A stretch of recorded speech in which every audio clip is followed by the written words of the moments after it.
ಇಲ್ಲಿ ನೋಡ್ರಿ ಕಿಡ್ನಿ ಒಳಗೆ ಎರಡು ನಾಳಗಳದಾವ. ಒಂದು ಅಭಿಧಮನಿ, ಇನ್ನೊಂದು ಅಪಧಮನಿ. ಅಭಿಧಮನಿಯ ಮೂಲಕ ಅಶುದ್ಧ ರಕ್ತ ಏನಾಗ್ತಿರ್ತೈತೆ ಅಂದ್ರೆ ಕಿಡ್ನಿಗೆ ಬರ್ತಾ ಇರ್ತೈತಿ.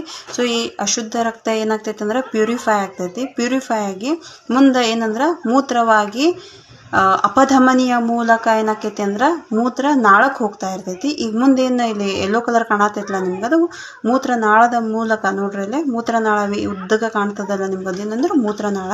ಸೊ ಈ ಮೂತ್ರನಾಳದ ಮೂಲಕ ಎಲ್ಲಿಗೆ ಹೋಗ್ತದ ಅಂತಂದ್ರೆ ಮೂತ್ರಕೋಶಕ್ಕೆ ಹೋಗ್ತಾ ಇರ್ತೈತಿ. ಸೊ ಈ ಮೂತ್ರಕೋಶದೊಳಗೆ ಏನಾಗ್ತೈತಿ ಅಂತಂದ್ರೆ ನಿಧಾನವಾಗಿ ಸಾವಕಾಶವಾಗಿ ಮೂತ್ರ ಕಲೆಕ್ಟ್ ಆಗ್ತಾ ಇರ್ತೈತಿ. ಸೊ ಈ ಮೂತ್ರ ಕಲೆಕ್ಟ್ ನೋಡ್ರಿ ಈ ರೀತಿಯಾಗಿ ನಿಧಾನವಾಗಿ ಕಲೆಕ್ಟ್ ಆಗ್ತಾ ಇರ್ತೈತಿ.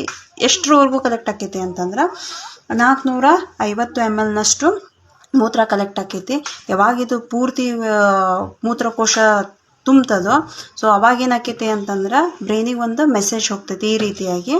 ಸೊ ಏನಂಥೇಳಿ ಮೂತ್ರಕೋಶ ತುಂಬಿದ ಏನು ಮಾಡ್ಬೇಕಂದ್ರೆ ಖಾಲಿ ಮಾಡ್ಬೇಕಂತೇಳಿ ಒಂದು ಮೆಸೇಜ್ ಹೋಗ್ತದೆ. ಸೊ ಹೋದ ನಂತರ ಏನಾಗ್ತೈತಿ ಅಂದ್ರೆ ಅದು ಮೂತ್ರದ್ವಾರದ ಮೂಲಕ ಏನಾಗ್ತೈತಿ ಅಂತಂದ್ರೆ ಮೂತ್ರವನ್ನು ಹೊರಗಡೆ ಆಗ್ತೈತಿ. ಈ ಟೋಟಲ್ ಪ್ರಕ್ರಿಯೆಯನ್ನು ನಾವೇನು ಅಂತ ಕರಿತೀವಿ ಅಂತಂದ್ರೆ ಮಿಚುರೇಷನ್ ಅಂತ ಹೇಳಿ ಕರಿತೀವಿ ಅಥವಾ ಯೂರಿನೇಷನ್ ಅಂತ ಹೇಳಿ ಕರಿತೀವಿ. ಇದು ಮೂತ್ರಪಿಂಡದಿಂದ ಹಿಡಿದು ಮೂತ್ರದ್ವಾರದವರೆಗೂ ನಡೀತಾ ಇರ್ತೈತಿ. Thanks for watching.